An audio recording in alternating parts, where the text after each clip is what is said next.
नहीं किया है। मैं सिर्फ अपना जॉब चेंज करना चाह रहा हूँ सर। नहीं सर, मैंने इससे पहले भी 10 लोगों की हैंडल की है। दिखता नहीं है क्या? एक मिनट सर। क्या है ये? आपने मेरा लॉलीपॉप गिरा दिया अंकल। अंकल? मैं तुझे अंकल दिखता हूँ? अपने से बड़े को तो अंकल ही बोलते हैं ना अंकल। अंकल? फिर से अंकल बोला? दिमाग खराब है क्या तेरा? आपने मेरा लॉलीपॉप गिराया, आप मुझे लॉलीपॉप दिलाए। चल छोड़ ना, जा अपना काम कर। अंकल लेकिन हाँ, सर। लॉलीपॉप गिरा दिया। अंकल, ये अंकल ने ना मेरा लॉलीपॉप गिरा दिया। अंकल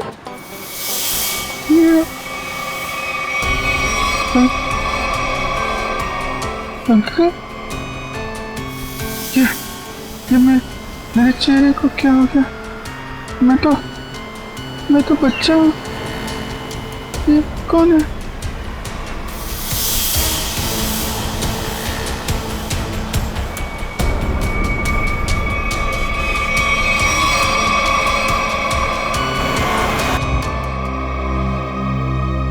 अभिजीत, क्या सोच रहे हो?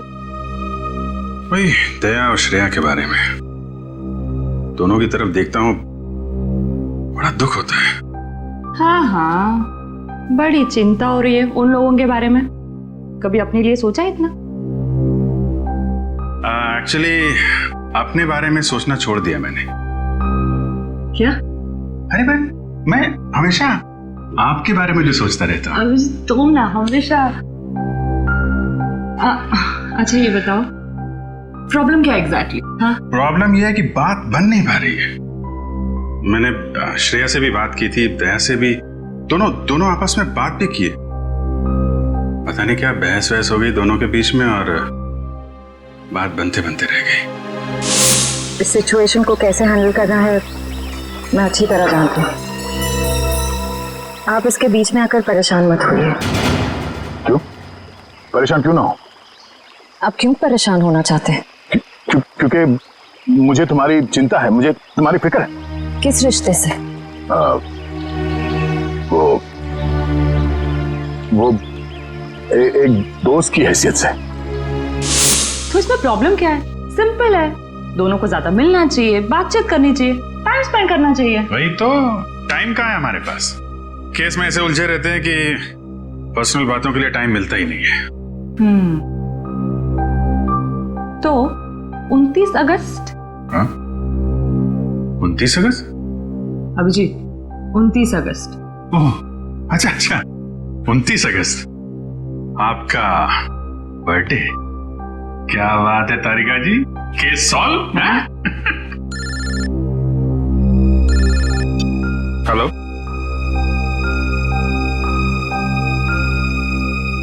एक नया केस।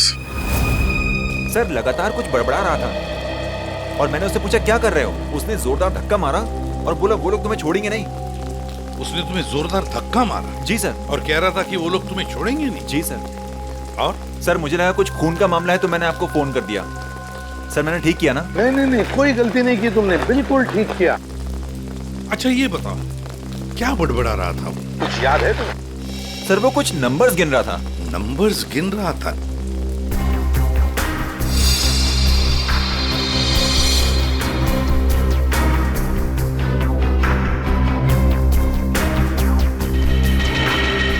हाँ अभिजीत, क्या लगता है?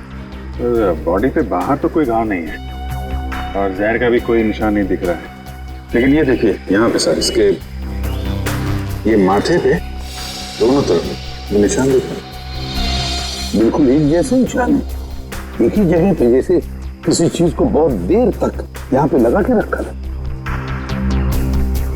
हो सकता है किसी हेडफोन वगैरह का निशान है। नहीं, हेडफोन वगैरह का निशान नहीं है ये।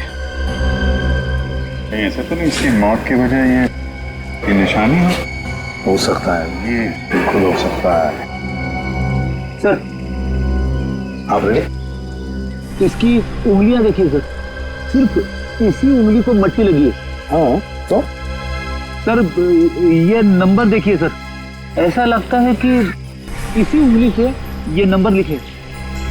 481623 4,81,630। सर यही नंबर पर बढ़ाना था।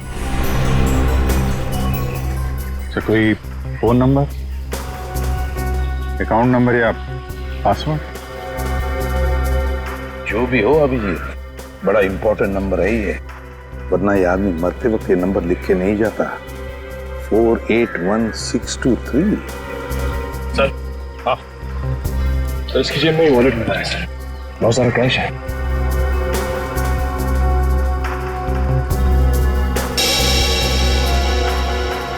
आईडी नहीं, ये क्या? कोई रिसीट है सर? टीई सर्विसिंग कंपनी। सर ये तो अमर है, इसको क्या हुआ? किसी ने इसका खून कर दिया है। खून? जी हाँ। सर मुझे पहले ही ऐसे ही लग रहा था कि इसके साथ ऐसा कुछ होने वाला है। पहले से ऐसा लग रहा था, क्यों? सर ये काम करता है मैकेनिकल का और उसके रोज के खर्चे हैं शहंशाह जैसे। उसका पैसे से बटवा हमेशा भरा हुआ रहता था। अरे तो तुमने पूछा नहीं कि उसके पास इतने पैसे आते कहाँ से थे? उसने कहा अपने काम से काम रख, नहीं तो उड़ा दूंगा तुझे, समझ आना। ऐसा से धमकी दिया उसने। वो तो गुंडा था साहब। रहता कहाँ था ये अमर?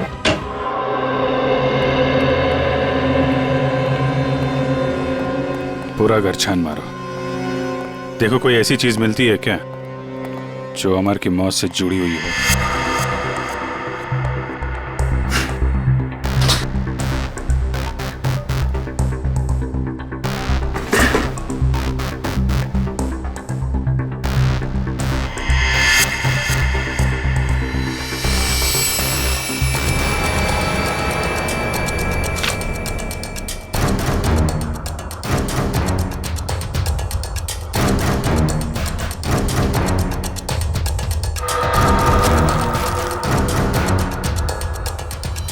Mobile phone?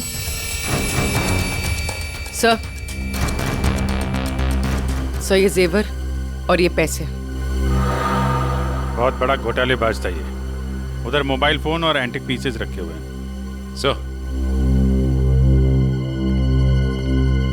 सर यहाँ ताला खोलने और ताला तोड़ने का सारा सामान मौजूद है, ये देखिए।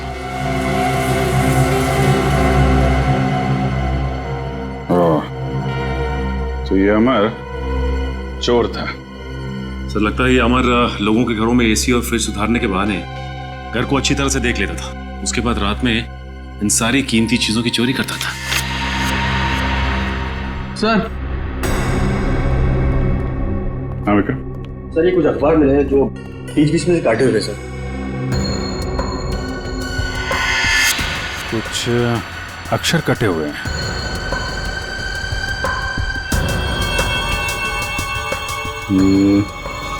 ऐसे तो आदमी तभी करता है जब उसे किसी को कुछ लिख के भेजना होता है, लेकिन अपनी लिखावट और पहचान छिपानी होती है।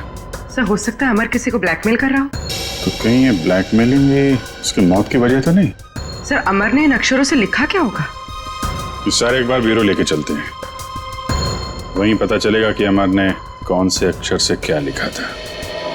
इसके शरीर पर ना तो किसी किस्म के कोई चोट का निशान है, ना कोई जहर का कुछ अंश मिला है, और ना ये पता लगा कि इसे कोई हार्ट अटैक तो नहीं हुआ, कुछ नहीं। बस इसके दिल ने अचानक काम करना बंद कर दिया। तो दिल ने काम करना क्यों बंद कर दिया, इसकी वजह भी समझ में नहीं आई। लेकिन इसके सर के बालों के बीच हमें जरूर ऐसा कुछ मिला है, एक ऐसा निशान जो बहुत चौंकाने वाला है।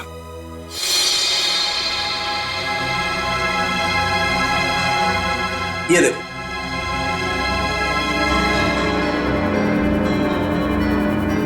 देख रहा है? गौर से देखो।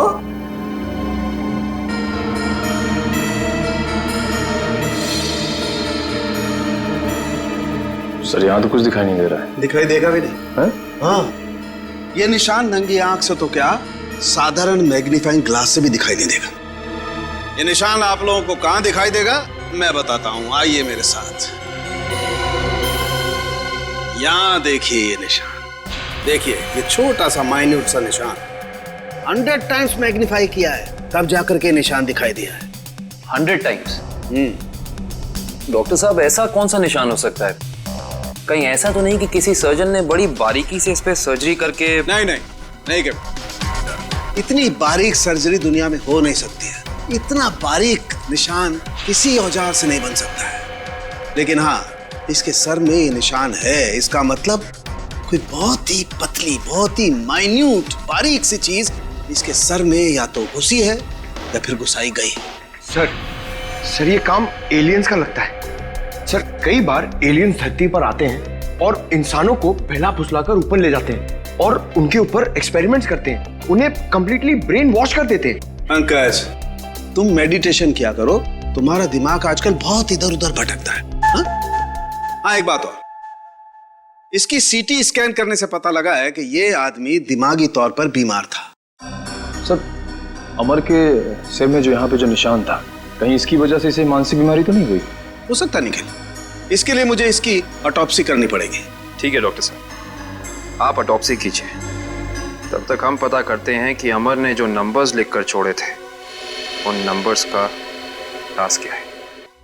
Sir bank accounts, locker number, telephone number सब कुछ देख लिया सर, लेकिन ये 4,81,623 क्या है, इसका मतलब समझ में नहीं आया। मतलब है सचिन, मतलब है। मरते दम तक उस आदमी के जुबान पर और दिमाग में भी यही नंबर था, 4,81,623। अच्छा, अमर के घर में से जो कटे हुए न्यूज़पेपर्स मिले, उससे कुछ पता चला? सर प्रेस से न्यूज़पेपर्स की दूसरी कॉपी मंगवाई है सर, पंकज मैच करके देख रहा है।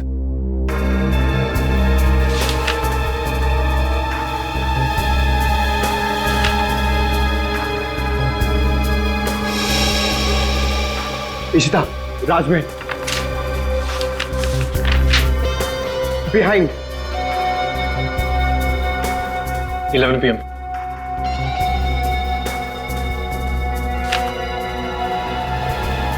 Kumar, near Suresh, Ishita, meet. हाँ पंकज, क्या पता चला? सर सारे गायब अक्षर ये पेपर पे लिखे सर।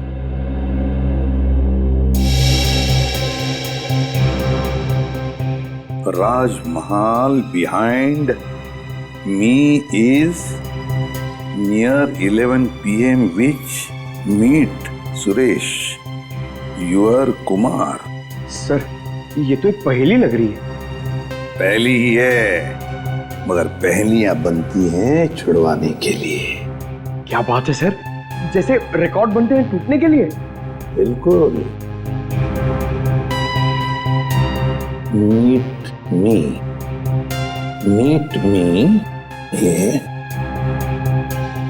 एट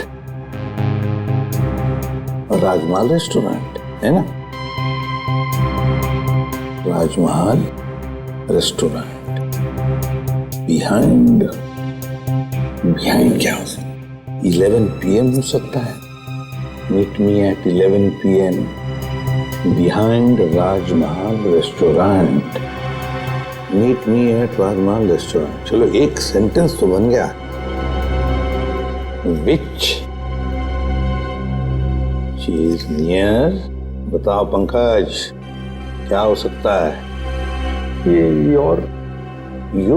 हाँ बिल्कुल बिल्कुल सही Pankaj, thank you. Which is near your building. हो गया। Suresh Kumar meet me at 11 PM behind Rajmahal restaurant which is near your building.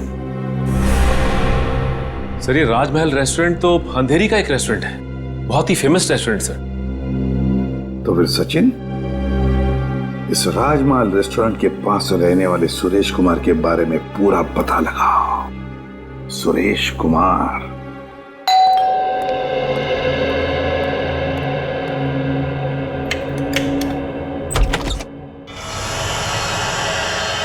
जी कहिए,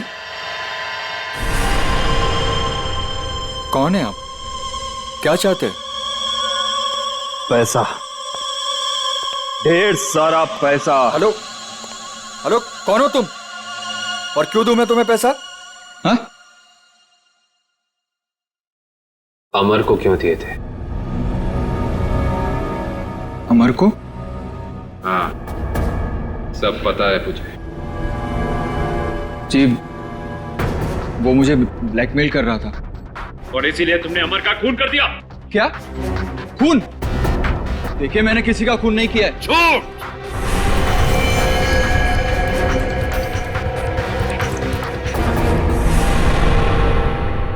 झूठ बोल रहे हो तुम। तुमने ही मारा है अमर को। नहीं नहीं सर, मैं सच बोल रहा हूं। मैंने नहीं मारा किसी को। लेकिन आप लोग कौन हैं? हम लोग सीआईडी से। सीआईडी? हाँ, सीआईडी। तो बताओ, सच सच बताओ, बताओ जल्दी। सर, असल में अमर ने मेरे घर पर चोरी की थी और उस चोरी में गलती से मेरे पिताजी का वो बक्सा उसके हाथ लग गया था, जिसमें उनके गैर कानूनी ढंग से किए गए कामों के कागजात थे। और उन कागजातों को लेकर अमर तुम्हें ब्लैकमेल कर रहा था। जी हाँ सर, ये मेरे पिताजी की इज्जत का सवाल था और मैं नहीं चाहता था कि उनकी बदनामी हो। पर ये अमर मुझसे बार बार पैसे ऐंठने लगा। इसलिए एक दिन तंग होकर मैंने फैसला किया कि आज ये किस्सा हमेशा हमेशा के लिए खत्म कर दूंगा, और इसीलिए मैं उसके घर पहुंचा। पर मैंने एक आदमी को गन लिए उसके घर के बाहर खड़ा देखा। मैं डर गया था सर, इसीलिए मैं लौट आया। मुझमें किसी का खून करने की हिम्मत नहीं है सर। सर, मैं किसी को मार नहीं सकता। अच्छा, तो फिर हमारे लिए उस आदमी का स्केच बनवाओ। इतनी रात को तुमने ये मेन रोड छोड़ के शॉर्टकट का रास्ता क्यों लिया? अरे चिंता क्यों करती हो तुम? 2 घंटे बचेंगे इस रास्ते से, जानती हो। सुजीत, गाड़ी रोको। सुजीत, सुजीत, आगे कोई है? सुजीत, सुजीत, कोई है? Oh my God. मालती, तुम गाड़ी में रुको, मैं देखता हूँ। शायद उसको हमारी मदद की जरूरत है। ठीक है।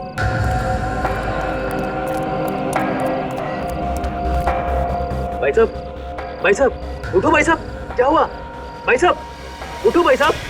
4 लाख 81,000 है, 2 से 4 8 16 23। अरे सुनो मुझे, बिल्ला, वो लोग तुम्हारे पास आ रहे। छोड़ो बिल्ला।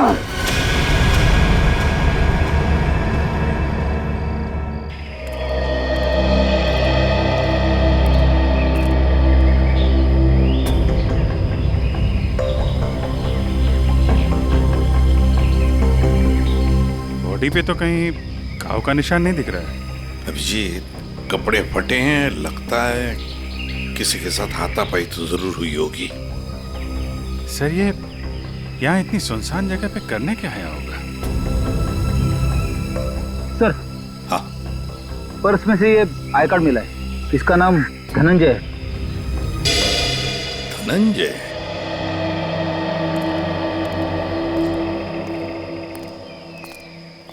एक बार जरा डिटेल में बताइए, क्या हुआ था? हाँ सर, ये आदमी रोड पे मुंह के बल गिरा हुआ था। मैंने इसकी हेल्प करने की कोशिश की, लेकिन इसने मुझ पर हमला कर दिया सर। और हाँ सर, ये कुछ नंबर भी बड़बड़ा रहा था। नंबर? अमर भी तो नंबर ही बड़बड़ा रहा था। हाँ, 48163। हाँ, ये 4,81,623 ऐसा कुछ? जी जी हाँ सर, यही नंबर था। अच्छा, अब इसके अलावा कुछ और बोल रहा था, बड़बड़ा रहा था? हाँ सर, वो काफी डरा हुआ था और चिल्लाकर बोल रहा था, बिल्ला, वो लोग आ रहे हैं। बिल्ला? सर, बिल्ला, ये नाम मैंने पहले कहीं सुना है सर। अच्छा, अभिजीत, एक काम करो, इस धनंजय का पूरा पता लगाओ और इस बिल्ला की पूरी कुंडली निकालो। अगर ये बिल्ला मिल गया तो समझ लो इस नंबर का राज भी खुल गया। रघु, हमें बिल्ला के बारे में तुमसे कुछ जानकारी चाहिए। रघु, हम तुमसे कुछ पूछ रहे हैं। हाँ रघु, हम सीआईडी से हैं और हमारा ये जानना बहुत जरूरी है कि बिल्ला इस जेल से फरार क्यों हुआ।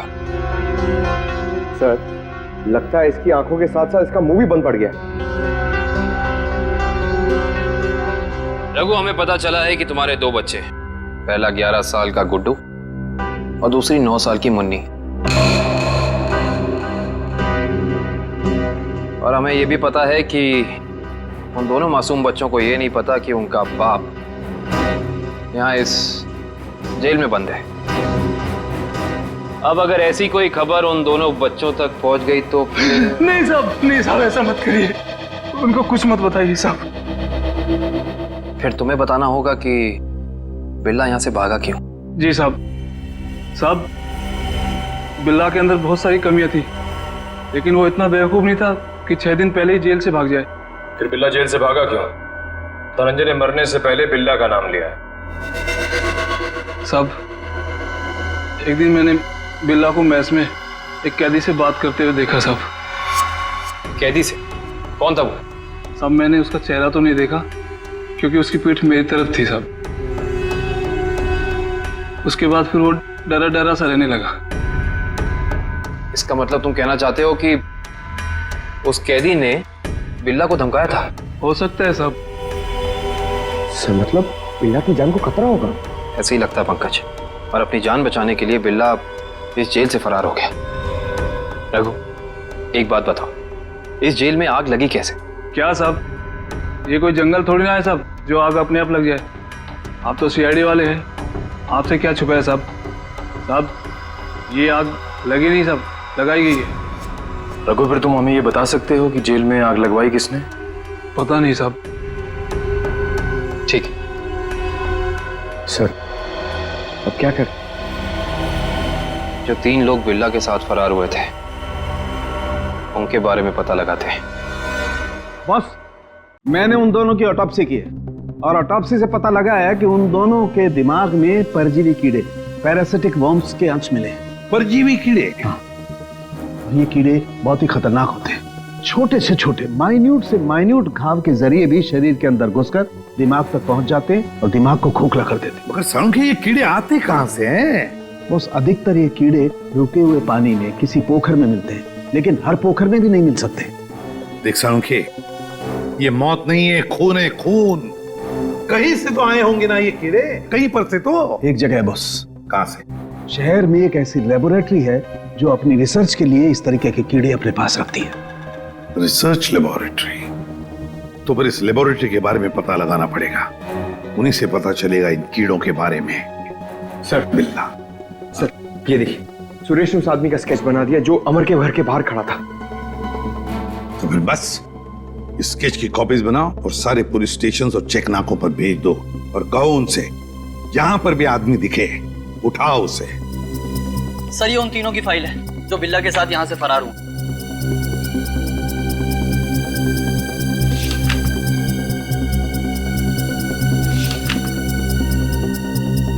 सर। हाँ पंकज। सर, ये आदमी को देखिए। ये आदमी? ये तो वही आदमी है ना जिसका स्केच सुरेश ने बनवाया था। वही आदमी जो अमर के घर के बाहर खड़ा हुआ दिखा था। इसमें तो लिखा है ये धनंजय आग लगने से 2 दिन पहले ही यहाँ आया था, एक छोटे मोटे जुर्म में।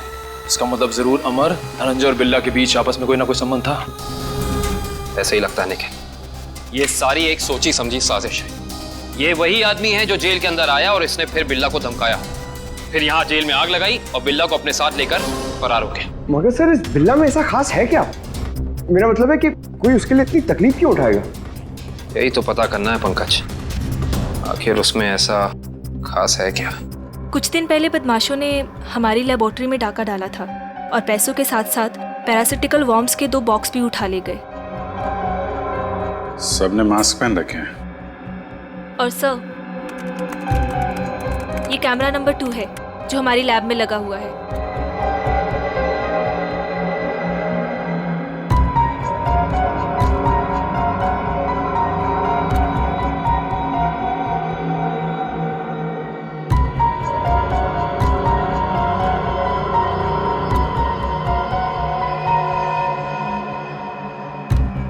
जरा ये फुटेज दोबारा चलाना और स्लो मोशन में। जी।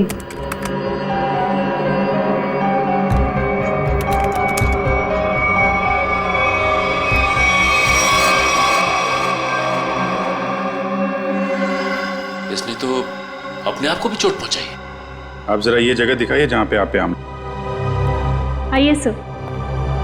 सर, यही वो जगह है जहां उन लोगों ने मुझ पे हमला किया था। Excuse me.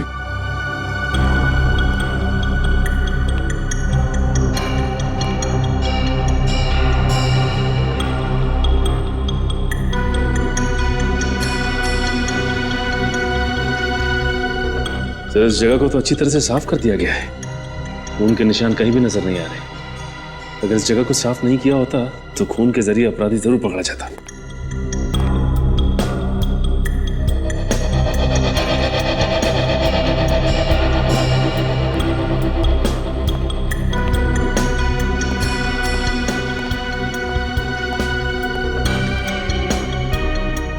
अपराधी इस दरवाजे से ही बाहर गया। उंगली कटी थी, खून बह रहा था। बाहर देखते हैं, शायद कुछ मिले।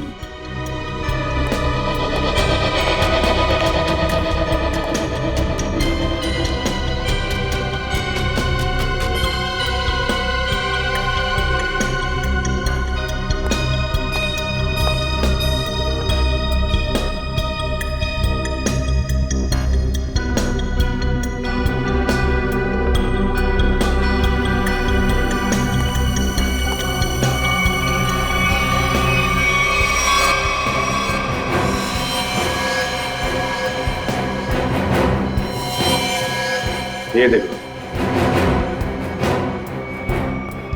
ये है अपराधी का खून। अब पता चल जाएगा है कौन वो।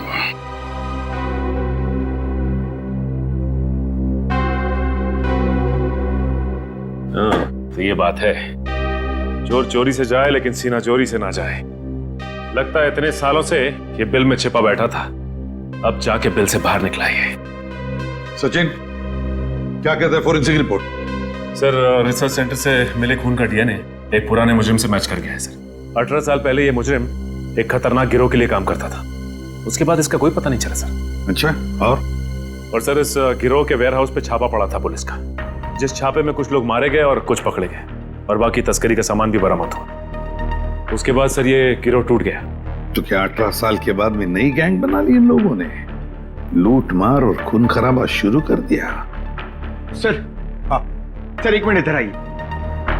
सर, ये उस समय की केस फाइल है सर, और ये कुछ फोटोग्राफ से उस पुलिस के छापे गए।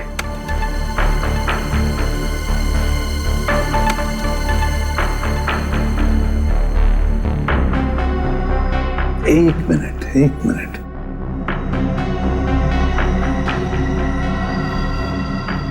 ध्यान से देखो सचिन। हाँ सर, ये वही नंबर है जो धनंजय और अमर मरने से पहले दोहरा रहे थे सर। एग्जैक्टली। ये सारा खून का खेल इसी नंबर से जुड़ा हुआ है, इसी नंबर से, इसी बक्से से जिसका नंबर है 4,81,630।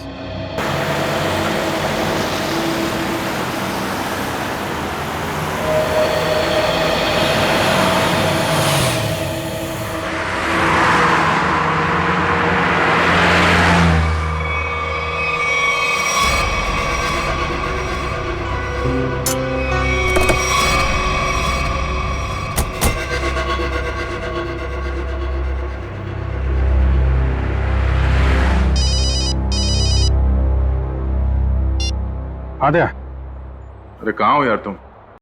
अरे यार, ये कॉमन रोड पे थोड़ी गाड़ी खराब हो गई थी। 2 मिनट में आता हूँ बना के। ओके, ठीक है। अच्छा अभिजीत, वो नंबर्स की गुत्थी सुलझ गई है। अच्छा, अरे वाह यार। दया, ये जब से बिल्ला के केस में हम लोग घुसे हैं ना, मुझे कुछ और याद आ रहा है। क्या यार? मैं इससे पहले कहीं मिल चुका हूँ। अच्छा, कहाँ पर अभी ठीक से याद नहीं आ रहा है, लेकिन चेहरा जाना पहचाना है। ठीक है, तुम गाड़ी रिपेयर करके ब्यूरो आ जाओ, वहीं पे उसकी पहचान निकालने की कोशिश करते हैं। ओके ठीक है। अरे दया, मैं इसे सीआईडी ज्वाइन करने से पहले मिला था। अच्छा। इसने Abhijit, Abhijit, Abhijit, hello hello.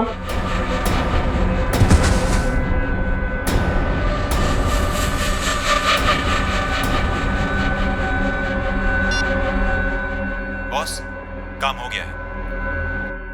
Hello, ये अभिजीत की आवाज तो नहीं थी, किसी और की आवाज थी। आवाज क्लियर नहीं थी। ये कहीं किडनैपर्स की आवाज तो नहीं?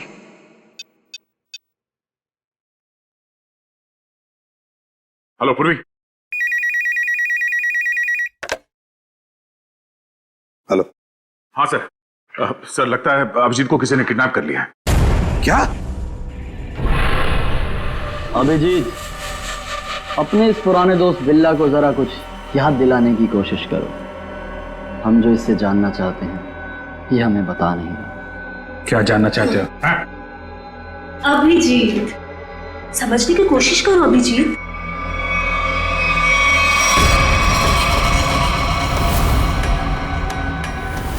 डॉक्टर शीतल, तुम? हाँ। अभिजीत, वो बक्सा मेरे लिए बहुत जरूरी है जो बिल्ला, धनंजय और उसके दोस्तों ने अपने बॉस के लिए पुलिस स्टोरेज रूम से चुराया था। किस बक्से की बात कर रहे हो तुम? मुझे कुछ पता नहीं है। मुझे भी नहीं। अरे 18 साल पहले की बात कोई कैसे याद कर सकता है? मुझे कुछ पता नहीं है। तुम्हें पता है, ये जो दिमाग है ना, ये कंप्यूटर के हार्ड डिस्क की तरह होता है।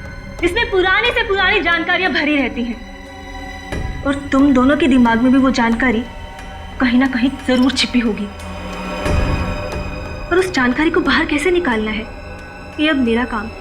अगर बिल्ला जानता है तो इसका मतलब अभिजीत भी जानता है। तुम दोनों की दोस्ती तो 18 साल पुरानी है, क्यों अभिजीत?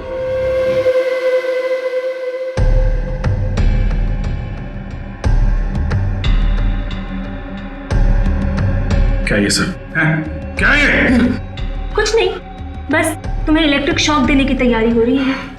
अगर तुम्हें शॉक नहीं दूंगी तो पता कैसे चलेगा जो हमें चाहिए?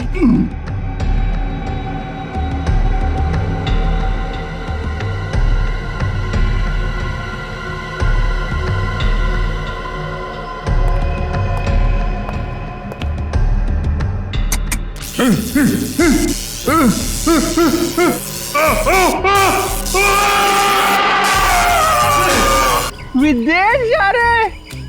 कितना मजा आएगा। हम लोग जहाज से जाएंगे अंकल? नहीं, हम लोग पानी के जहाज से जाएंगे। हाँ। पानी के। वाह, पानी के जहाज से? हाँ। जो पानी में चलती है? हाँ। बहुत मजा आएगा, बहुत मजा आएगा।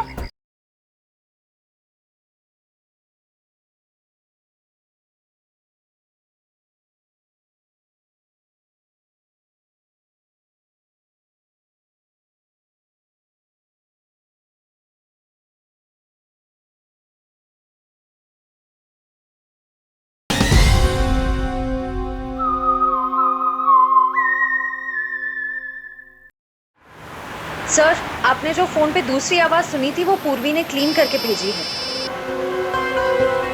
बॉस, काम हो गया।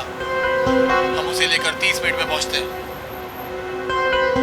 30 मिनट की दूरी पे? इसका मतलब अभिजीत को जहाँ से अगवा किया गया था वहाँ से इन गुंडों का अड्डा 30 मिनट की दूरी पे है। पर सर, उस जगह से वो गुंडे किस दिशा में गए होंगे वो हमें कैसे पता चलेगा? जहाँ पे अभिजीत की कार खराब हुई थी वहाँ से आधे घंटे की दूरी पे एक रास्ते पे हमें धनंजय की लाश मिली थी। हो सकता है इन गुंडों का अड्डा वही कहीं आसपास हो।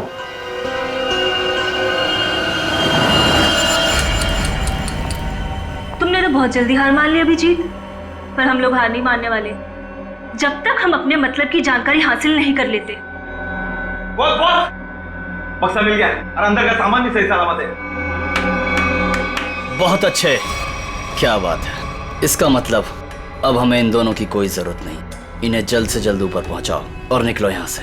नहीं, मुझे अभी इनकी जरूरत है। मुझे अपनी रिसर्च के लिए इनके अंदर पैरासाइट डालने हैं। उसके थोड़ी देर बाद तक ये लोग जिंदा रहेंगे और फिर भगवान को प्यारे हो जाएंगे। तुम्हें इनके साथ जो भी करना है जल्दी करना, बचने नहीं चाहिए, वरना ये दोनों हमारे लिए खतरा बन जाएंगे।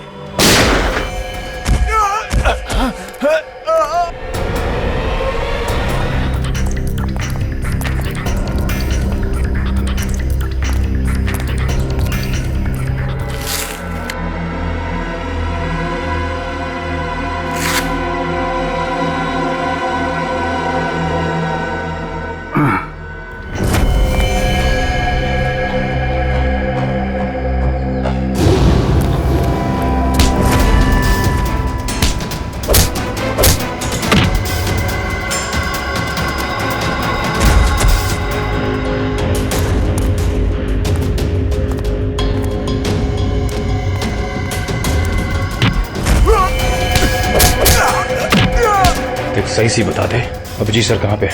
हाँ?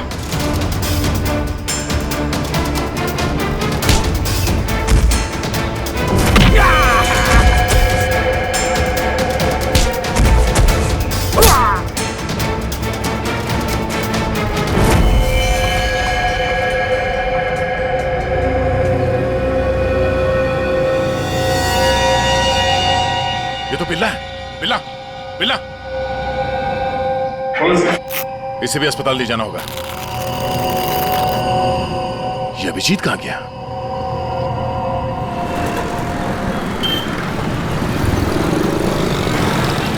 वो वहां पे।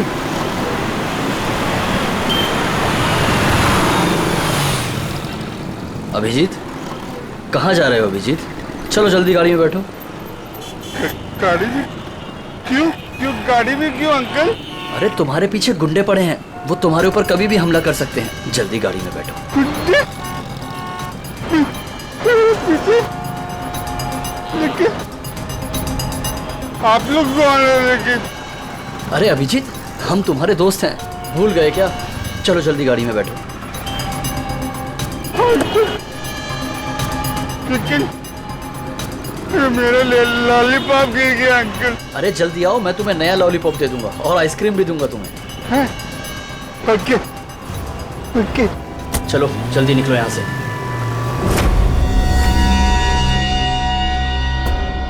चलो चलो फटाफट चलो, जल्दी से ना, टाइम नहीं है ना हमारे पास, है ना? देखिए अंकल, हम लोग जा रहे हैं। हम लोग विदेश जा रहे हैं। विदेश घुमाने के लिए। तुम्हें घूमना है ना? वाह, विदेश जा रहे हैं, कितना मजा आएगा। हम लोग जहाज से जाएंगे अंकल। नहीं, हम लोग पानी के जहाज से जाएंगे। पानी के। वाह, पानी के जहाज से? हाँ। जो पानी में चलती है। हाँ। बहुत मजा आएगा, बहुत मजा आएगा।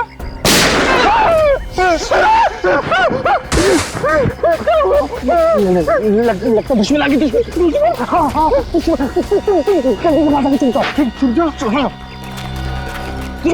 वहाँ जाओ।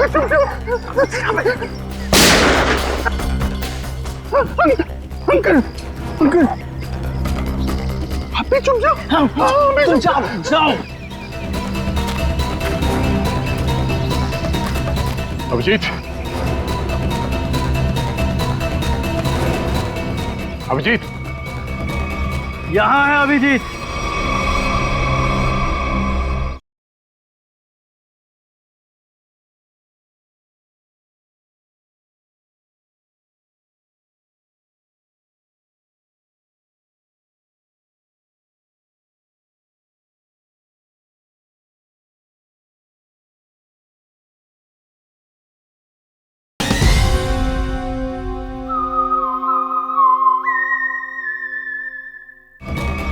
यहाँ है अभिजीत, पर अब ये तुम्हारा नहीं, हमारा हो चुका है।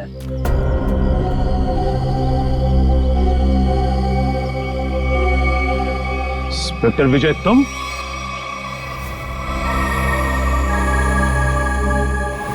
ये सारा खेल तुम खेल रहे हो? हाँ? यस सर, पहचान लिया तो बहुत अच्छी बात है। अब जल्द से जल्द यहाँ से निकल जाओ। वरना तुम्हारा ये आदमी जान से जाए।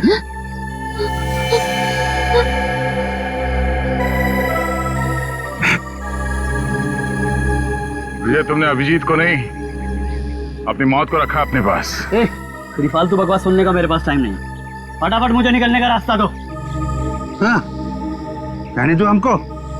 हम लोग विदेश जा रहे हैं अंकल, पानी के जहाज से। सर, ये अभिजीत सर को क्या हो गया? सुना नहीं? बंदूक नीचे, वरना नीचे रखो, रखो नीचे, नहीं तो ये अंकल मुझे मार देंगे। नीचे रखो, रखो रखो नीचे, नीचे रखो, नीचे नीचे रखो, नीचे।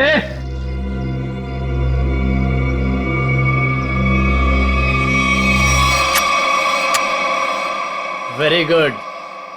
चलो रास्ता दीजिए आप लोग, चलो जल्दी चलो। होशियारी नहीं।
अब बता, तू विदेश जाएगा या सीधे जेल? हाँ? दया, जाऊंगा तो विदेशी, वो देख।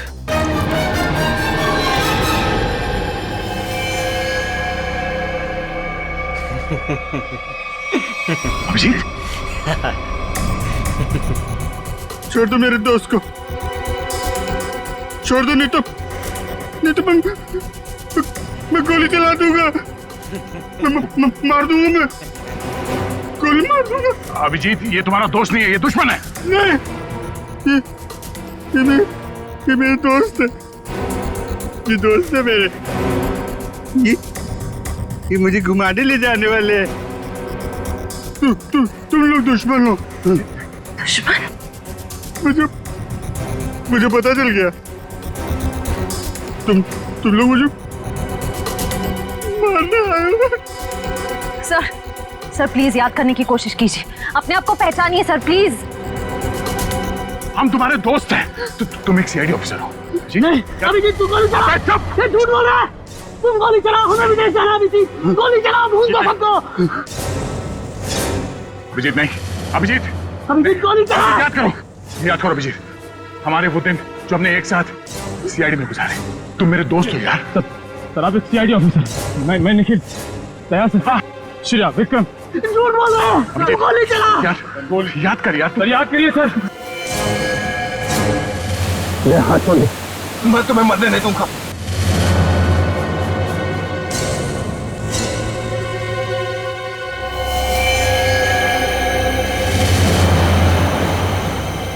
कल मेरी जरूरत पड़े तो याद करना। दोस्त नहीं, भाई हूं मैं तुम्हारा।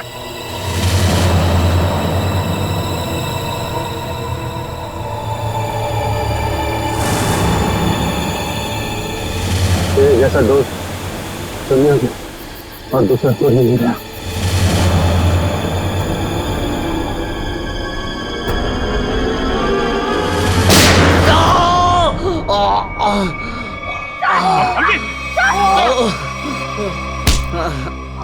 सर कुछ नहीं हुआ, गोली सिर्फ पैर पे लगी है। बता क्यों किया तूने ऐसा? हाँ? लालच सर, 100 करोड़ का लालच। मेरा असली नाम हरीश है। मैं उस गैंग का लीडर हूं जो वेयर हाउस में पकड़ा गया था। 18 साल पहले मुझे जेल हो गई थी। फिर तुम पुलिस डिपार्टमेंट में ऑफिसर कैसे बन गए? मैं अपना हुलिया और पहचान बदलकर उस पुलिस वाले की जगह पुलिस डिपार्टमेंट में घुस गया, जिसका तबादला दूसरे शहर से हुआ था। और फिर तुमने उस बेचारे पुलिस ऑफिसर को अपने रास्ते से हटा दिया और उसकी जगह ले ली। हाँ सर, मुझे दुश्मन गैंग के लोगों की पूरी जानकारी चाहिए थी। और फिर जेल से छूटने के बाद उस बक्से के नंबर के जरिए तुम उस बक्से को हासिल करने की कोशिश में लग गए। उस बक्से में 100 करोड़ के ड्रग्स थे। काफी समय बीत चुका था, लोग कुछ बता नहीं पा रहे थे, इसलिए उनकी याददाश्त वापस लाने के लिए तुमने डॉक्टर शीतल के एक्सपेरिमेंट का इस्तेमाल किया उन पर। हाँ सर, और वो एक्सपेरिमेंट कामयाब भी हो रहे थे। हमें बिल्ला के जरिए पता लग गया था वो बक्सा कहाँ रखा था। और अमर कैसे फंस गया तुम्हारी जाल में? सर, सुरेश का बाप एक भ्रष्ट ऑफिसर था और वो मेरे दुश्मन गैंग से मिला हुआ था। उसने उनके साथ अपनी कुछ तस्वीरें और एक नोटबुक अपने घर में रखी हुई थी, जिसे गलती से सुरेश के घर से अमर ने चुरा लिया था। और इसीलिए तुमने पहले अमर को पकड़ा ताकि तुम ये जान सको कि उसे उस बक्से के बारे में क्या पता है। मगर अमर ने तो सुरेश के घर से चुराए हुए सबूत पहले ही नष्ट कर दिए थे।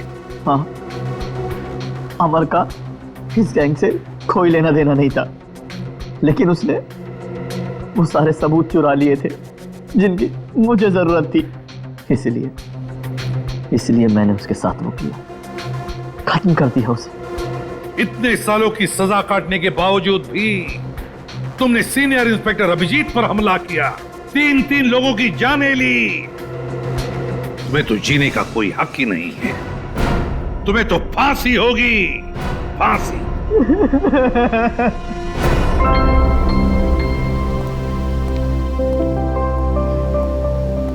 अभी सब ठीक है ना? Many happy returns of the day. Oh, there? That's for you. Thank you. Happy birthday. Thank you so much. This is beautiful. Thanks. ये कोई नजर नहीं आ रहा? अभिजीत आया नहीं क्या? अरे यार, मैं यहाँ हूँ भाई। ये लो। बैठो बॉस। अरे तारिका जी का बर्थडे और मैं फिट ना हूँ, हैं? अच्छा दया, श्रेया नहीं आई? अरे दया आ गया तो श्रेया भी आती होगी। हाँ वो तो नहीं यार, वो हमारी पिछली मुलाकात कुछ ठीक नहीं रही। हाँ। तो अरे सब ठीक हो जाएगा यार। आज वो यहाँ आएगी ना तो उसे अपने दिल की बात बोल ही देना। क्यों? यस, इस बार तो एकदम।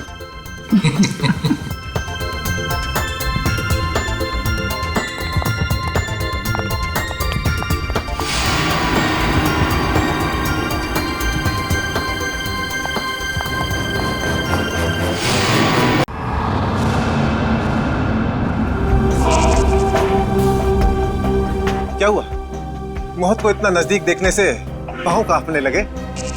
एसीपी आज तक अपनी मौत को अपनी हथेली पर लेकर ही चला है, समझे?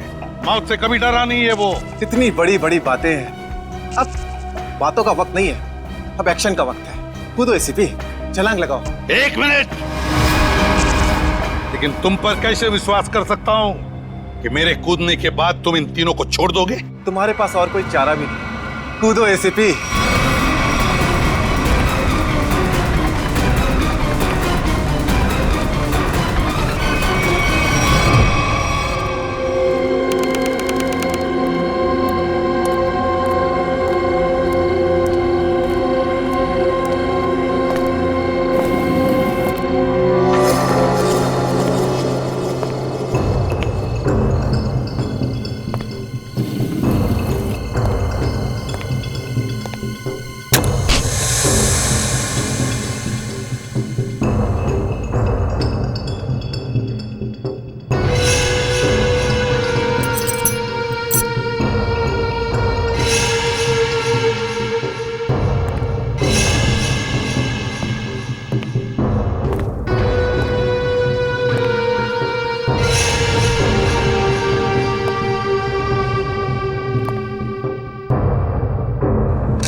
ये शो देखते वक्त तो पेट के दर्द की दवा साथ में रखनी चाहिए।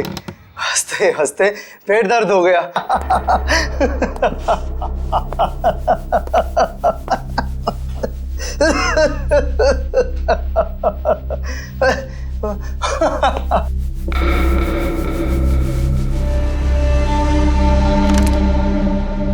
कौन है ये?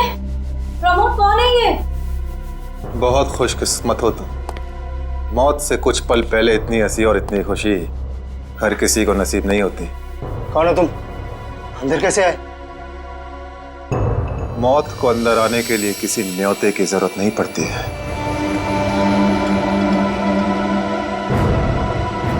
ये क्या कर रहे हो? मैंने क्या बिगाड़ा तुम्हारा? तो रुक जरा, पुलिस को।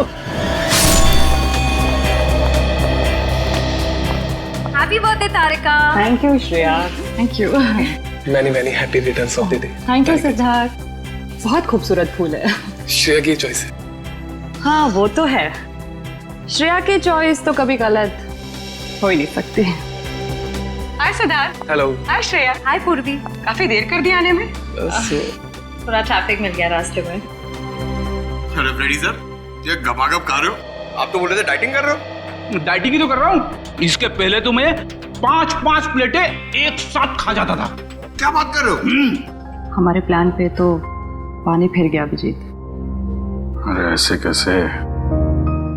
कुछ ना कुछ तो करूंगा मैं। कैसे?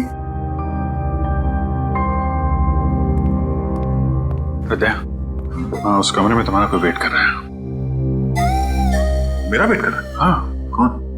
तुम जाओ तो सही। अरे जाओ।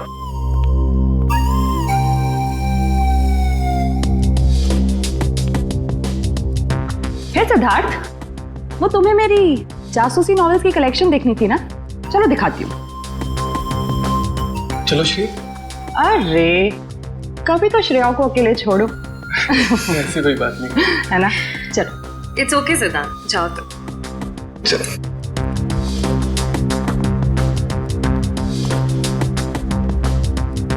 अरे श्रेया तुम यहाँ, वहाँ कमरे में कोई तुम्हारा वेट कर रहा है।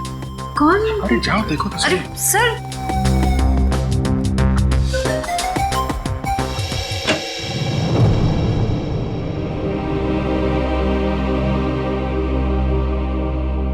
श्रेया, अच्छा किया तुम सिद्धार्थ को अपने साथ यहाँ ले आई। I am very sorry. उस दिन मैंने आपके साथ बहुत बुरा बिहेव किया था।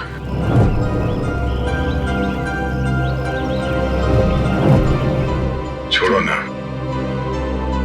मैं भूल गया हूँ, तुम भी भूल जाओ। काश भूल पाना इतना आसान होता। जिंदगी कितनी सिंपल हो जाती है। श्रेया, ये यादें ही तो है जो उदास दिलों को जिंदगी जीने का हौसला देती है। अगर यादें ही ना हो तो जिंदगी कितनी बोरिंग हो जाएगी। तो क्या तुमने सिद्धार्थ से शादी करने का फैसला कर लिया? मेरा दिल कुछ और कह रहा है, दिमाग कुछ और। मैं जानता हूँ श्रेया, हमारे काम में हम दिल की नहीं दिमाग की सोचते हैं। मगर एक बार सीआईडी ऑफिसर ने एक आम लड़की की तरह सोचो। दिल का इस्तेमाल करो, उसकी आवाज सुनो। मेरे दिल में तो एक ही इंसान का नाम गूंजता रहता है, और वो नाम है श्रेया। सिद्धार्थ। सिद्धार्थ प्लीज, सिद्धार्थ मेरी बात तो सुनो प्लीज। अब सुनने को बाकी क्या रह गया? पूरी हकीकत मैंने अपनी आंखों से देख ली है। तुम दया से प्यार करती हो ना?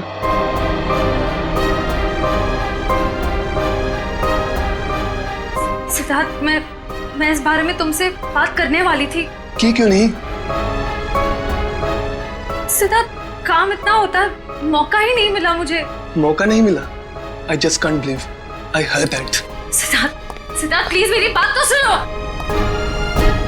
इतना आसान नहीं होंगे। अपने आपको मेरी जगह रखकर तो सोचो, फिर पता चलेगा मैं किस अग्नि परीक्षा से गुजर रही हूँ।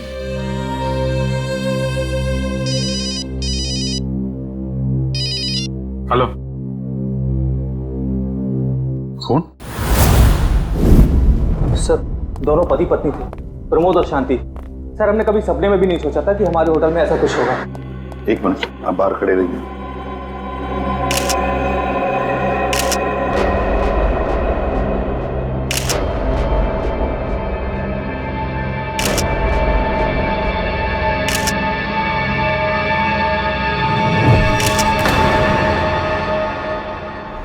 माय गॉड, दोनों की लाशें ऐसी इस अवस्था में।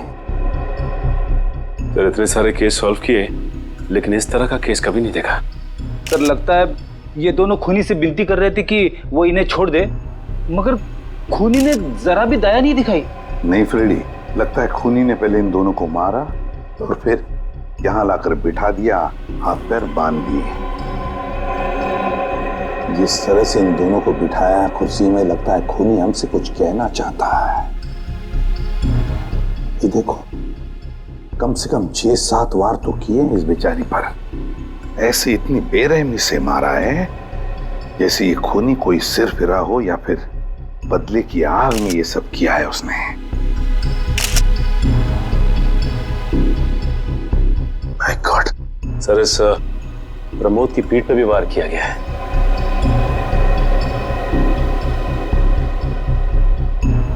क्या हुआ? सर इसकी सांसें चल रही है, जिंदा ही। प्रमोद जिंदा है? तुम्हें जल्दी से इसे हॉस्पिटल ले जाओ, इसका जिंदा रहना बहुत जरूरी है। संभाल के, सुन के चल। आजा।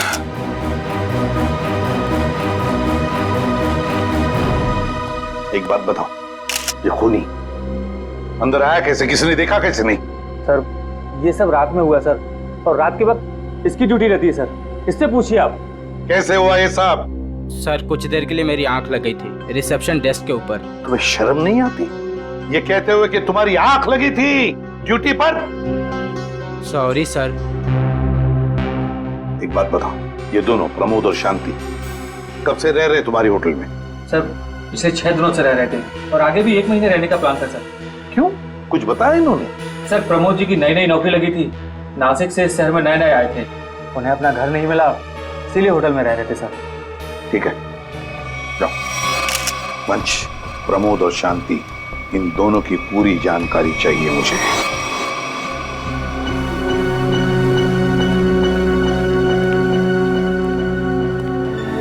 हाँ सचिन, ये प्रमोद कैसा है? सर डॉक्टर ने ऑपरेशन शुरू कर दिया है, थोड़ी देर में पता चल जाएगा सर। लगता है सचिन ये खूनी शांति को ही मारने आया था, प्रमोद को नहीं।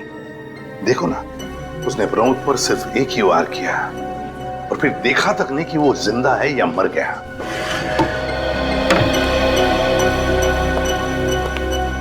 डॉक्टर साहब, कैसा है प्रमोद? हमने प्रमोद को बचा तो लिया है, मगर मगर क्या? वो कोमा में चले गए हैं। कोमा में? लेकिन डॉक्टर साहब, प्रमोद को होश तो आ जाएगा ना? हम तो अपनी तरफ से पूरी कोशिश करेंगे, मगर कुछ कहा नहीं जा सकता। Thank you. कुछ भी हो, प्रमोद होश में आना ही चाहिए। खूनी को सिर्फ प्रमोद ने ही देखा है। डॉक्टर साहब, शांति की लाश से कुछ पता चला? दया, मौत की वजह तो तुम लोगों को क्राइम स्पॉट पे ही पता चल गई होगी। पेट पर चाकू के इतने सारे घाव हैं, उसी की वजह से मौत हो गई बेचारे की। हाँ, वो तो हमें पता चल गया था। उसके अलावा कुछ और? हाँ, एक खास बात, 2 महीने पहले इसका किडनी का ऑपरेशन हुआ था। ये देखो, इसमें फोटो है। किडनी का ऑपरेशन? वंश, पता करो शहर के किस हॉस्पिटल में शांति के किडनी का ऑपरेशन हुआ था। जैसे और सर वो क्राइम सीन पे जो खून मिला था वो शांति और प्रमोद का ही है। खूनी ने खून करने से पहले एक कदम फूंक फूंक कर रखा है। हाँ, काफी प्लानिंग की है खूनी ने इस जुर्म को अंजाम देने के लिए। उसे पता था कि ये प्रमोद ऑफिस से कितने बजे वापस आता है और वो होटल के कमरे में पहुंच गया जब दोनों मौजूद थे। पर सर, अगर उसका मकसद शांति को ही मारना था तो वो तो प्रमोद के आने से पहले ही जुर्म को अंजाम देकर वहां से फरार हो सकता था। हाँ, ये बात तो है। मुझे लगता है खूनी ने प्रमोद के ऊपर सिर्फ एक ही बार वार किया, और वो इसलिए क्योंकि वो चाहता था कि वो कोमा में पहुंच जाए और जिंदा लाश बन जाए। सर लगता है ये खूनी कोई एक्सपर्ट है जो अच्छी तरह से जानता था कि वार कहाँ पे करना है। सर, वो एक्सपर्ट नहीं, मुझे तो सरफिरा लगता है। वरना मारने के बाद इन्हें प्रार्थना की पोजीशन में क्यों बैठा था? कोई तो गहरा कारण है सबके पीछे जो इस खूनी के अतीत से जुड़ा हुआ है। क्या प्रमोद की बीवी का खून हो गया और प्रमोद कोमा में है? जी हाँ। खैर अब ये बताइए कि पिछले कुछ दिनों से प्रमोद का स्वभाव कैसा था? क्या वो डरा डरा रहता था या कुछ और अजीब बात? नहीं, ऐसा तो कुछ नहीं था। पर हाँ सर, मैंने उनको काम में बहुत सारी गलतियां करते देखा। साफ साफ बताइए, प्रमोद किस तरह की गलतियां कर रहा था? बेसिक अकाउंटिंग की गलतियां। मुझे तो हैरानी हो रही थी कि इतने काबिल और इतने क्वालिफाइड इंसान ऐसे बच्चों वाली गलतियां कैसे कर सकता है कोई। वो तो अच्छा हुआ कि मैंने उनकी गलती देख ली, वरना पूरी अकाउंट शीट खराब हो जाती। सर मुझे तो लगता है उन्हें काम आता ही नहीं था। ऐसा कैसे हो सकता है? वो जिस कंपनी से आए थे वो तो बहुत बड़ी कंपनी थी, और कोई भी बड़ी कंपनी किसी ऐसे आदमी को अपने यहाँ नौकरी पर क्यों रखेगी जिसे उसका काम ही नहीं आता हो? अब तो इस प्रमोद की सारी कुंडली निकालनी पड़ेगी। ये पति पत्नी प्रमोद और शांति एक नंबर के धोखेबाज थे।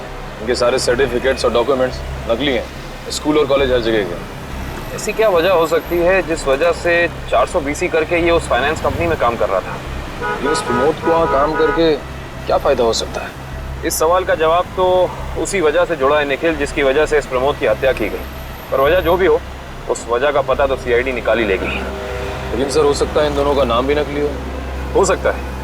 ऐसा भी हो सकता है कि ये दोनों असली प्रमोद और शांति हो ही ना, बल्कि कोई बहरूपिये हों जिन्होंने उन दोनों की जगह ले ली हो सकता है। एक सेकंड। हेलो, हाँ बोल रहा हूँ। हाँ, कौन सा hospital? Okay, thank you so much. क्या हुआ निखिल? हमारा अंदाजा सही निकला। 2 महीने पहले पुणे की मोती हॉस्पिटल में इस प्रमोद की पत्नी का एक ऑपरेशन हुआ था। वहाँ प्रमोद की पत्नी का नाम शांति नहीं बल्कि विनीता लिखा हुआ है। विनीता? मोती हॉस्पिटल, पुणे।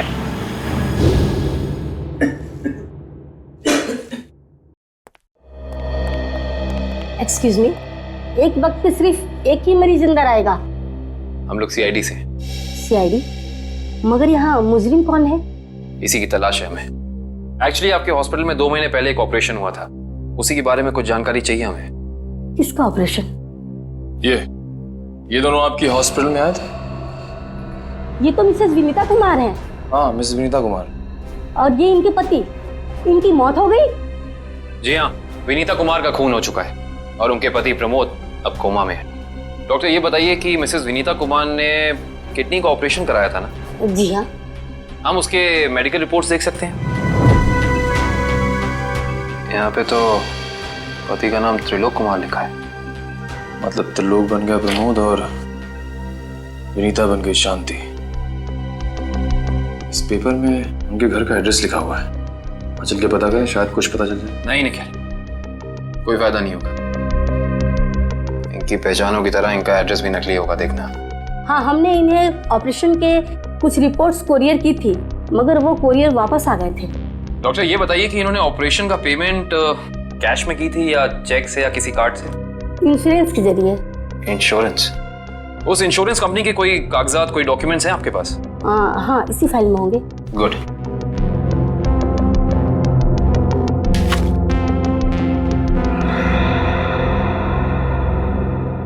बिज हेल्थ इंश्योरेंस।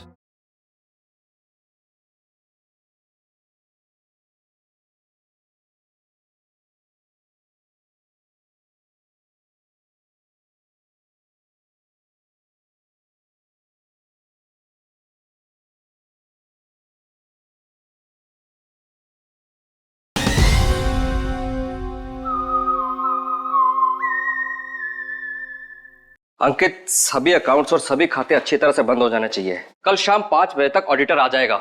हो जाएगा सर। कभी सपने में भी नहीं सोचा था कि हमारी कंपनी का अंत इतना बुरा होगा। ये किस अंत की बात कर रहे हैं आप लोग? जरा विस्तार से समझाइए।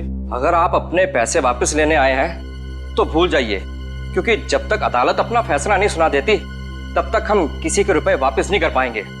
पैसे वापस लेने नहीं, इंसाफ करने आए हैं। हम लोग सीआईडी से हैं। ओह, तो हमारी शिकायत सीआईडी वालों तक भी पहुंच गई है। शिकायत? ऐसा क्या कर दिया आपकी इस कंपनी ने? हमारी कंपनी ने नहीं, उस त्रिलोक ने आसमान की तरफ प्रगति करती हुई हमारी कंपनी के नाम को रातों रात मिट्टी में मिला दिया और हमें दिवालिया कर दिया उसने। त्रिलोक? एक सेकंड, आप इस त्रिलोक की बात तो नहीं कर रहे? हाँ हाँ, यही तो है वो। पर इसे क्या हुआ? किसी ने इसकी जान लेने की कोशिश की है, फिलहाल ये कोमा में। ये तो होना ही था, इतने लोगों को जो धोखा दिया इसने। किस धोखे की बात कर रहे हैं? हमारी कंपनी के क्लाइंट्स को झूठे सपने दिखाकर कहा कि सबके पैसे एक ही महीने में 2 गुना कर दूंगा, पर सबके पैसे बटोरकर 9 तो 11 हो गया वो। और क्लाइंट हमारी कंपनी से पैसे वापस मांग रहे हैं। बैंकक्रप्ट हो गया। इतने सालों से कंपनी की बनी बनाई इज्जत मिट्टी में मिल गई। खोए हुए पैसे और खोई हुई इज्जत तो फिर से कमाई जा सकती है, पर खोई हुई जान तो वापस नहीं आ सकती ना। क्या त्रिलोक ने किसी की जान भी ली है? हाँ, हमारी कंपनी के सीईओ अनुज जी, जो कि सदमे को बर्दाश्त नहीं कर पाए, पर दिल का दौरा पड़ने से उनकी मौत हो गई। कहीं ये सारा हमला अनुज जी का कोई करीबी तो नहीं कर रहा है? अनुज जी की मौत का बदला लेने के लिए हो सकता है। अनुज जी के परिवार में कौन कौन है? उनकी पत्नी सुधा, जो कि अभी सदमे में है, और उनका बेटा विक्की। विक्की? इस विक्की का फोन नंबर दीजिए जरा। विक्की के फोन का सिग्नल यहीं आसपास बता रहा है। होगी। अच्छा, अभी भी मागाधे रोड की तरफ मुड़ा है। मागाधे?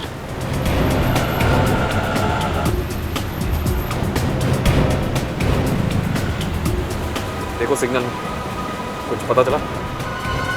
एक मिनट। क्या हुआ? इस विक्की के फोन का सिग्नल यहीं आसपास बता रहा है। कहीं विक्की इस बाइक को तो नहीं?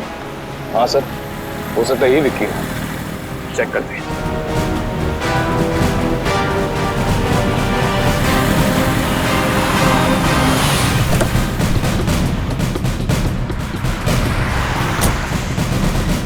सुनो भाई साहब, तुम ही विक्की हो? हाँ, और ये क्या बदतमीजी है? तुम लोग मेरा नाम कैसे जानते हो? तुम्हारा नाम और तुम्हारे सारे कारनामों के बारे में जानते हैं हम। सीआईडी। सीआईडी?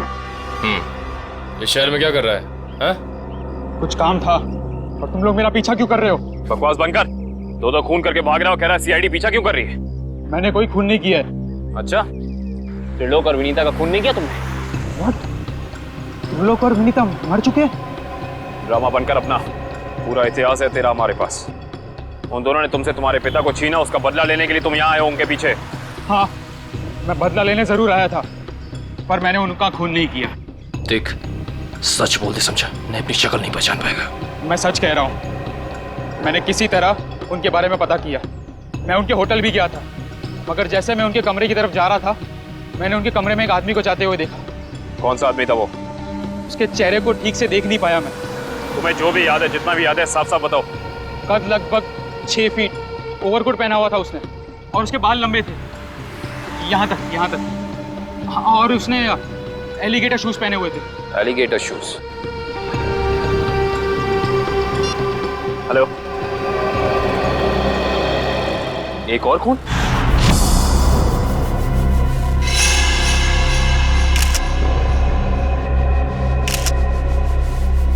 लाश ऐसे अजीब ढंग से क्यों बैठा है? कमाल है सर, पिछले वाले केस में खूनी ने उन दोनों को होटल में चाकू मारकर प्रार्थना वाली पोजीशन में बैठाया था, और इसे गोली मार के इस तरह से। लगता है दोनों का खूनी एक ही है। गोली सीधे माथे के बीचों बीच मारी है। अगर ये सीरियल किलर होता तो इसे भी चाकू से मारता सर, क्योंकि विनीता को उसने चाकू से मारा था, इसे तो गोली मारी है। हाँ, मगर लाशों को ऐसे एक ही ढंग से बिठाना, क्या दो अलग अलग खूनी करेंगे? मुझे लगता है दोनों का खूनी एक ही है, और जिस वक्त इस्तिग्वांशु का खून हुआ, लगता है खाना खाने ही वाला था।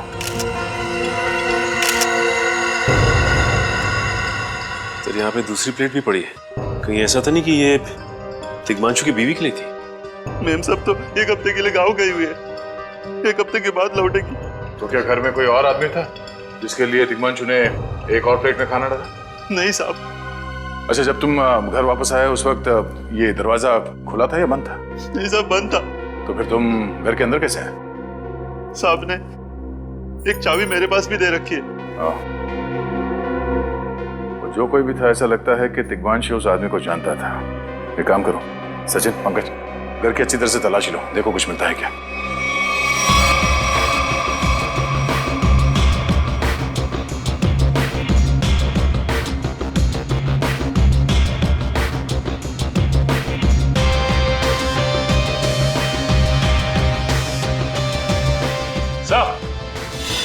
हाँ सचिन। हाँ सचिन। ये देखिए सर, यहाँ से शीशा निकाला गया है, चिटकनी खोली गई है और यहाँ से बाहर जाने का रास्ता भी है। मतलब कोई अंदर यहाँ इस खिड़की से आया था?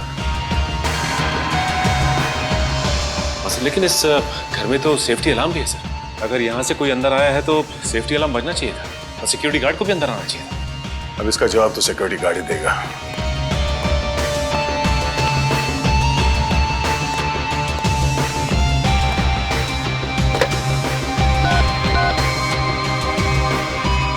Hello security. अच्छा, आज दोपहर को दिग्मांशु जी के घर से अलार्म बजा था? बजा था। तो फिर आप चेक करने के लिए उनके घर पे क्यों नहीं आए? ओ आई सी, पिछले हफ्ते भी? ठीक है, थैंक यू। क्या बोला सर ये सिक्योरिटी वाला? सिक्योरिटी का कहना है कि अलार्म बजा था और उन लोगों ने घर में फोन भी किया, तो दिग्मांशु जी ने कहा कि गलती से अलार्म बज गया, इसलिए वो लोग ऊपर नहीं आए। सर, हो सकता है दिग्मांशु ने मजबूरी में कहा हो, खूनी ने उसके सर पे गन तान दी हो। कुछ कह नहीं सकते। बात करते वक्त अगर थोड़ी सी भी टेंशन हो आवाज में तो ये सिक्योरिटी वाले तुरंत भाप लेते हैं। दरअसल पिछले हफ्ते भी दिग्मांशु के घर से अलार्म बजा था और जब सिक्योरिटी वालों ने फोन किया था तो दिग्मांशु ने यही कहा था कि गलती से बच गया। सर ये खूनी काफी चालाक लगता है, खेल खेल रहा है। देखते हैं, जरा देखो इस घर में कुछ और मिलता है क्या। खूनी ने कोई ना कोई सुराग जरूर छोड़ा होगा, चेक करो।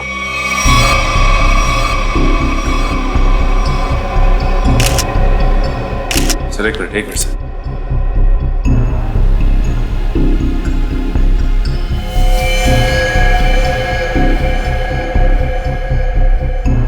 ये देखिए सर, खून।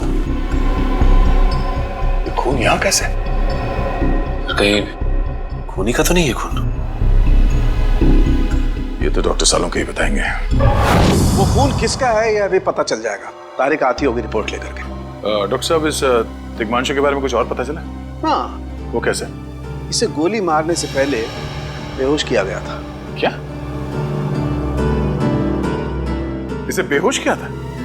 इसके खून में मुझे एक खास किस्म की दवाई के अंश मिले जो अक्सर इंसान को बेहोश करने के लिए दी जाती है, और वो दवाई इसे इंजेक्शन के जरिए दी गई थी। ये देखो सर, बहुत ही अजीब बात है। अगर खूनी इसे मारना चाहता था तो सीधा गोली मारकर इसका काम तमाम कर सकता था, फिर ये जहर की दवाई क्यों दी होगी? और सर एक और बात पता चली, दिग्मांशु जिस हालात में हमें मरा हुआ मिला था वो एंशिएंट कल्चर के हिसाब से प्रार्थना करने की पोजीशन, खाना खाने से पहले। तो फिर तो शांति और दिग्मांशु दोनों का खूनी एक ही आदमी है। ये खूनी के लिए ये हत्याएं जुर्म नहीं, एक जश्न है। इसीलिए उसने टेबल पे ये प्लेटें सजाई, उसमें खाना रखा, एक अपने लिए और एक दिग्मांशु के लिए। और सर, दिग्मांशु को प्रार्थना की पोजीशन में बैठा के उसने गोली मार दी। सर, मैंने कहा था ना, ये खूनी एकदम सरफिरा है सर। हाँ सर, लगता है ये खूनी अपने आप को बहुत शक्तिशाली महसूस करता है। जिस वक्त इन सब की गर्दनें झुकी होती हैं उसके सामने, उसे आनंद आता है। नहीं सचिन, खूनी का मकसद लोगों को अपने सामने झुकाना नहीं, बल्कि अपने लिए प्रार्थना करवाना था। क्या मतलब? ये रही उस खून की रिपोर्ट। ये खून ना ही दिग्मांशु का है और ना ही उसके घर वालों का। ये खून उस खूनी का ही है। खूनी का?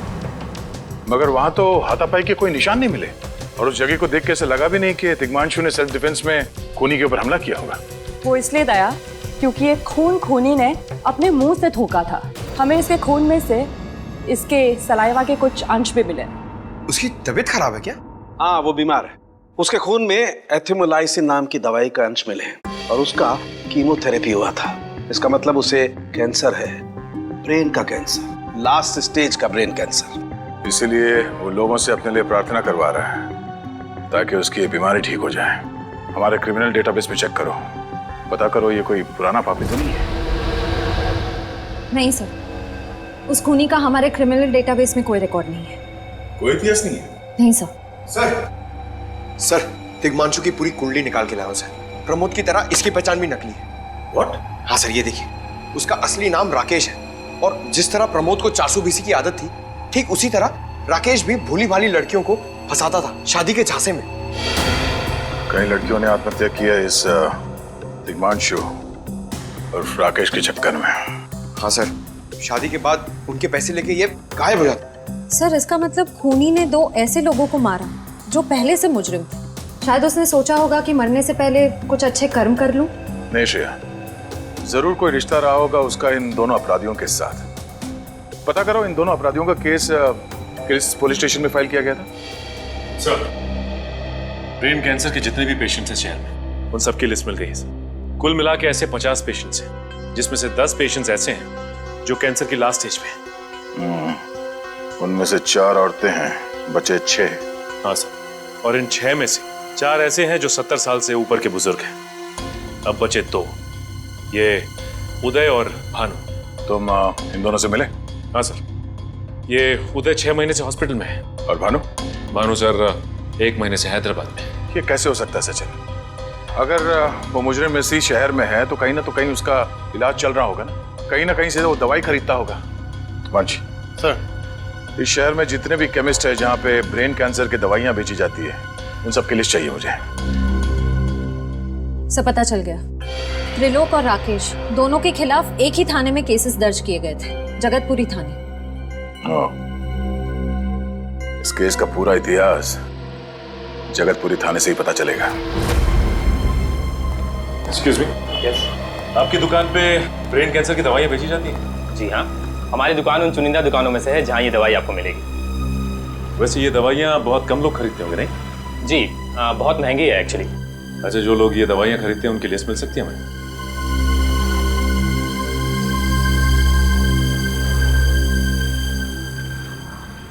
ये रही वो लिस्ट।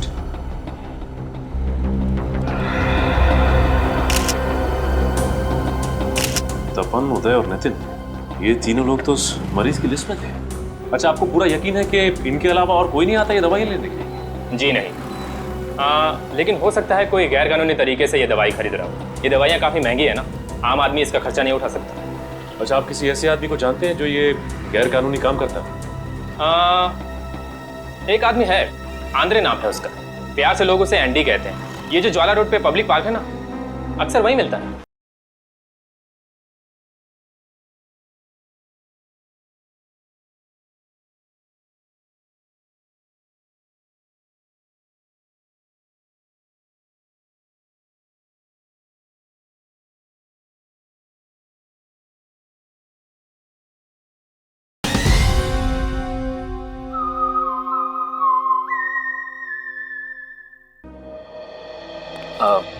कांस्टेबल सुनील।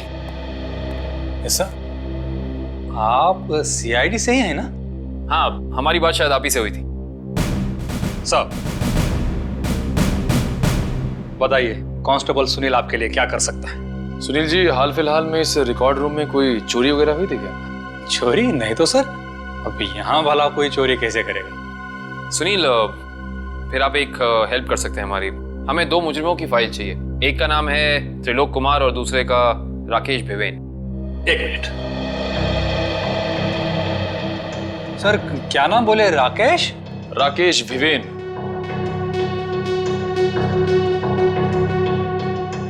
कमाल है, इसकी फाइल तो है नहीं यहाँ। अच्छा, वो दूसरा नाम क्या बोले? त्रिलोक? त्रिलोक कुमार। इसकी भी नहीं है? दोनों की फाइल्स नहीं। हाँ सर, लेकिन यहाँ पर चोरी की तो कोई घटना नहीं घटी। पता नहीं फाइलें गायब कैसे हो गई। सुनील, यहाँ याद करने की कोशिश करो, हाल ही में कोई दुर्घटना घटी थी क्या? पिछले महीने ऑफिस एरिया में आग लग गई थी, तो अच्छा हुआ फायर ब्रिगेड वाले जल्दी आ गए और हमारे रिकॉर्ड्स नष्ट नहीं हुए। जरूर ये आग भी जानबूझकर लगाई गई थी। आग लगने की वजह क्या थी? वो बताया गया कि मेन स्विच बोर्ड के अंदर शॉर्ट सर्किट हुआ था। कोई इलेक्ट्रिशियन भी आया था काम करने के लिए। जरूर वहीं छेड़छाड़ की गई है। उस इलेक्ट्रिशियन का कोई आता, कोई पता, कोई कांटेक्ट है? दूसरे कांस्टेबल के पास था, लेकिन वो तो रिटायर होकर गांव चले गए। हाँ, कोई बात नहीं। सुनील, एक काम करिए, आप चेक करके बताइए कि और किन किन मुजरिमों की फाइल्स यहाँ से गायब हुई हैं। पता तो चले आखिर अगला शिकार है कौन इस अनोखे खूनी का। ये ले पैसे। अरे ये दवाइयाँ तो असली है ना। अरे अंकल जी, ये जो शक की बीमारी है ना, कैंसर से भी ज्यादा खतरनाक है। अगर आपको यकीन नहीं है कि ये दवाई असली है या नहीं, तो खुद जाकर दुकान से क्यों नहीं खरीद लेते? अरे तुम तो बुरा मान गए, मैं तो बस ऐसे ही पूछ रहा था, मेरा मतलब वो नहीं। जानते हो, इस तरह से दवाइयां बेचना और खरीदना दोनों गैर कानूनी है। बाकी तुम्हारा कोई फायदा नहीं है। मैंने सुना था कि सीआईडी बड़े बड़े केस हैंडल करता है। मैं तो छोटा मोटा चोर हूँ, जाने दो ना साहब। हाँ मिस्टर छोटे चोर, ये बताओ कि तुम्हारे पास से ये दवाइयां खरीदने के लिए कोई ऐसा आदमी आता था जो 6 फीट लंबा था और लंबे लंबे बाल थे उसके, और वो एलिगेटर वाले शूज पहनता था? हाँ, वही जो आगे से नुकीला होता है। हाँ, आया था चिराग। आप लोग चिराग को ढूंढ रहे हो? हाँ। कहाँ मिलेगा ये चिराग? चिराग? लगता है चिराग घर पर नहीं है। कमरे अच्छी तरह से चेक करो, देखो कुछ मिलता है क्या। पंकज, कंप्यूटर चेक करो।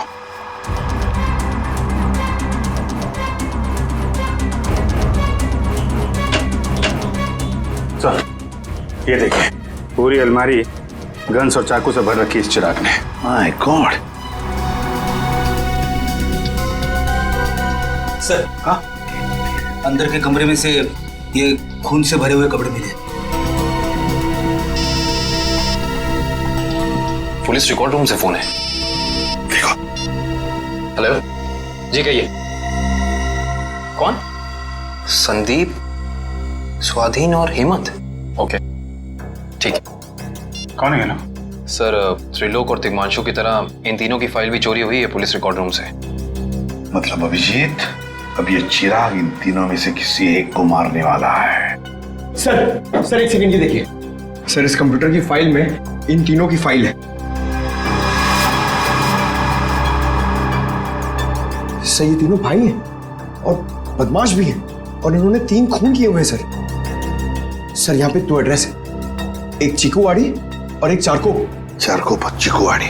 एक काम करते हैं अभिजीत, हम दोनों चीकूवाड़ी चलते हैं और तुम लोग तीनों भी चारकोप चले जाओ। Yes sir. हाँ सर। चलो अभिजीत।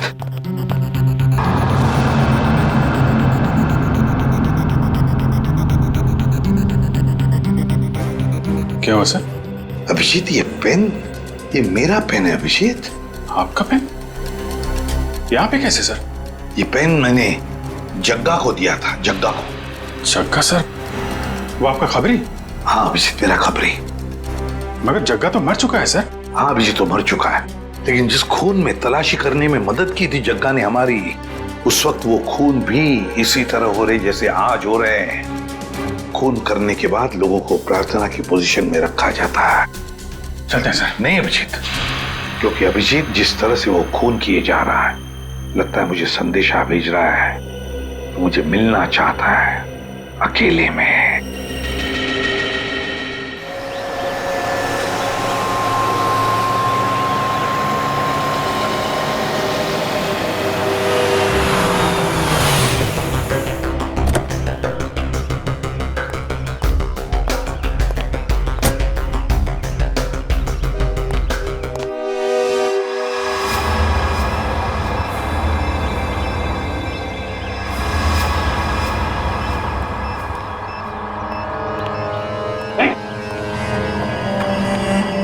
प्लीज हमें बचा लीजिए, किसी तरह हमें मार डालेगा। घबराओ मत, मैं इससे भी प्रद्युम्न हूं, कुछ नहीं होने दूंगा तुम्हें। इनकी बातों को ज्यादा सीरियसली मत लेना। इन्हें तो झूठे वादे करने की आदत है, और इतनी बड़ी बड़ी बातें करने से पहले एसीपी जरा मेरा इंतजाम तो देख लो। बस रिमोट के इस बटन को दबाना है और ये तीनों हमेशा के लिए बूम, धरती से गायब।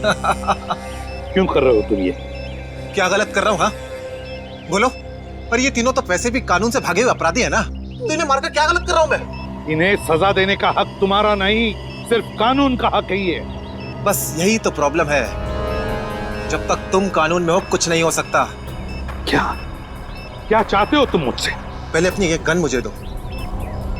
एसीपी, मुझे अपनी गन दो, वरना मैं ये रिमोट दबा दूंगा। एसीपी, मैं 3 तक गिनूंगा। 1 2 3। नहीं,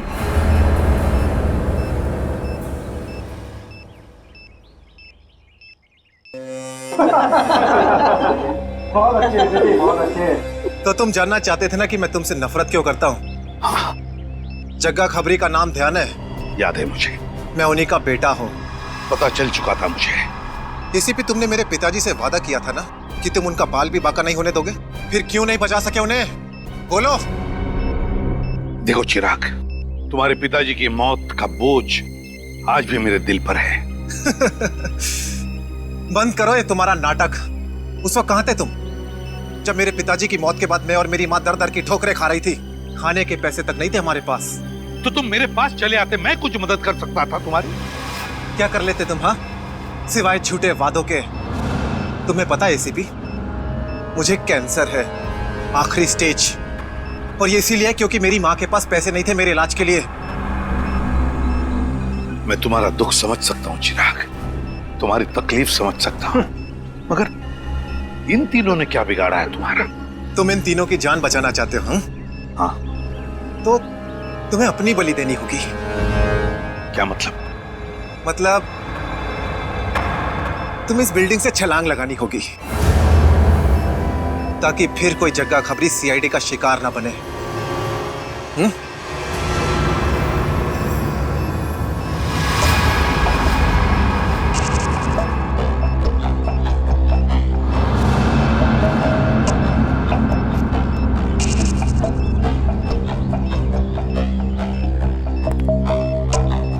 ठीक है, मंजूर है।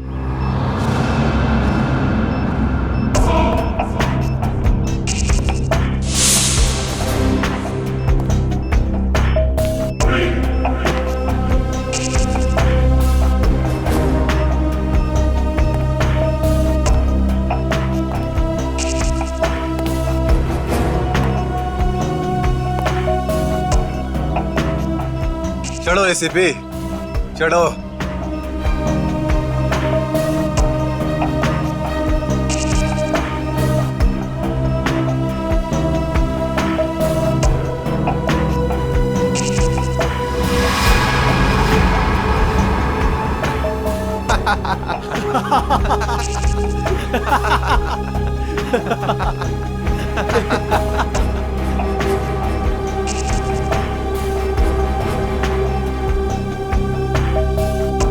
ऊपर जाकर मेरे पिताजी से माफी जरूर मांग लेना। क्या हुआ? मौत को इतना नजदीक देखने से पांव कांपने लगे? एसीपी आज तक अपनी मौत को अपनी हथेली पर लेकर ही चला है, समझे? मौत से कभी डरा नहीं है वो। इतनी बड़ी बड़ी बातें, अब बातों का वक्त नहीं है, अब एक्शन का वक्त है।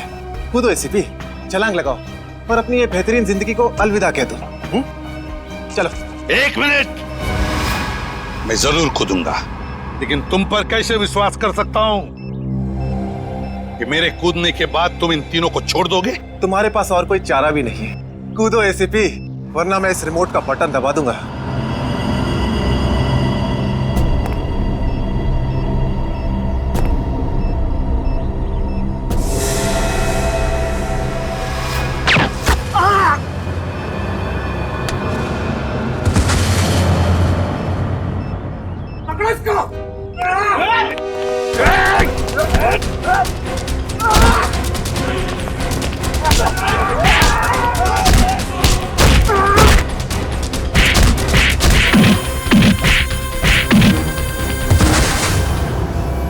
बस मिस्टर चिराग, बहुत चला लिया न्याय की अदालत। सीआईडी का काम सीआईडी को सौंप दो। रेडी? पंकज, उन तीनों के शरीर से बॉम्ब हटा दो, संभाल के। और तुम मेरे दोस्त, मेरा खबरी जग्गा के बेटे लगते ही नहीं।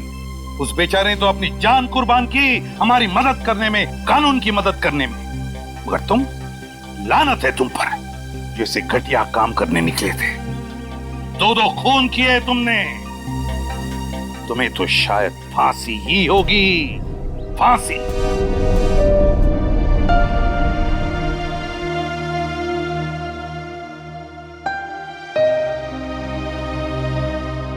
बड़े बुजुर्ग कह गए कि अगर कोई चिंता सताए तो उस चिंता को अपने कलेजे के अंदर अंगार बनने नहीं देना चाहिए। कलेजा जल जाता है।